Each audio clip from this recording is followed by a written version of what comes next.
Y'all fellas, welcome to another episode of Can We Make Crossing Meta Part 2. EA did not drop an Evo, so I thought, you know what? I enjoyed doing this yesterday. Let's do it again today. Now, what I did learn a couple things. I learned how to do headers every time when I want to, in a sense, if the game allows me to. But most of the time I can do them. And I also know how to do, the regular kicks and whatnot. So I'm gonna show you guys how I'm doing that.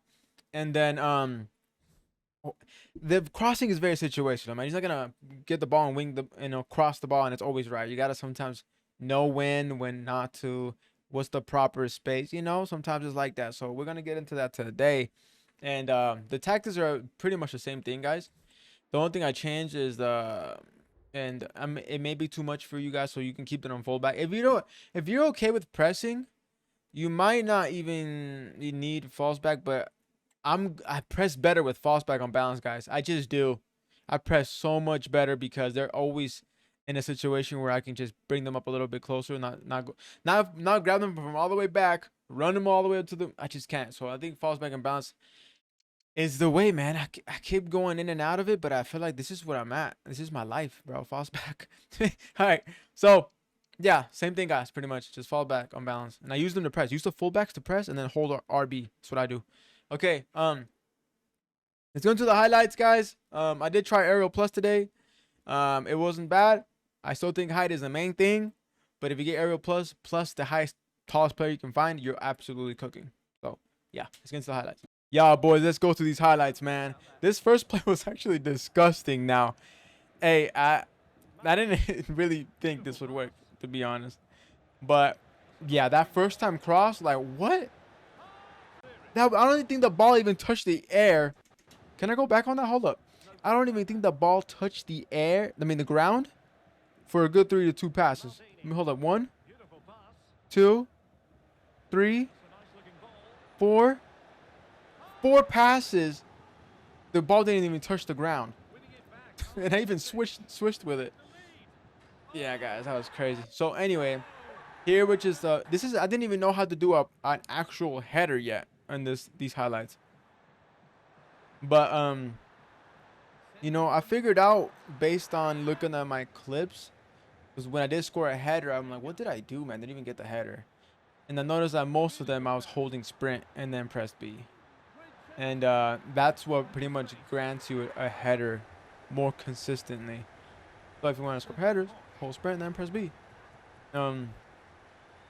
But sometimes, guys, it's not always beneficial to go for headers because they're a little bit harder to make. So there is times where controlling first and then hitting the B button is just a lot easier. Now, most of my plays, I'm kind of cutting inside, guys, because it makes Hudlin run inside. If you notice, every time you got a winger and you cut inside, oh my god, that was a nasty goal. Damn. But if you have a play here and you get a chance to give it to your winger sometimes, unless it's like, oh my god, no, I still cut inside. Yeah, the cutting inside and then crossing seems to be a little bit cracked. That's something I'm noticing for sure. Even last time. Going to sprint here. What am I going to do? Of course, cut. Cross. Shot. Goal. It just latches on. It gives a nice little curl to it. Catalyst is a good chem style as well because it just boosts the crossing there. That was actually a decent one. Usually, running straight and then going for the full-on, like, wide cross is sometimes risky, but smacking them in, man. Hudlin and Edgar doing their thing. Good little play here. Francisco Concentao. Damn. Oh, that was disgusting. Hudlin dropped down. Oof, my left mid running inside, tapping it. Yo. Hey, I'm not gonna lie, guys. I've been really enjoying, like, playing like this, guys. Oh. It's just goals like you don't really see, man. You don't see people really, cutting inside, going for the cross. Oh, too much power there. But that was a good attempt. Hudlin. Simple little cross. Boom. And next video, guys, I'm going to do a lot of different crossing, like, buttons. Maybe try different, like, maybe LB and X, go for high ones to see how that works. Maybe some driven crosses. I think driven crosses can probably provide that bicycle kick a lot more. I'm thinking it's definitely going to, because I know it kind of hits it. when you do a driven cross, it kind of does like the hip height. So I'm thinking maybe. Oh, that was the aerial guy. He had an aerial on him, and he was actually able to get some weird angles because it makes him jump higher. But I'm gonna try some driven crosses next video, just to see if I can really get that bicycle kick even more. But yeah, I did man. I had so much clips. I don't even think I put them all on here. I have so many. So in some way or another, man, I'm actually making it work. Oh, ooh, that would have been so sick. Hullen drop down, Edgar bicycle kick. Oh my god. Yeah. Yeah.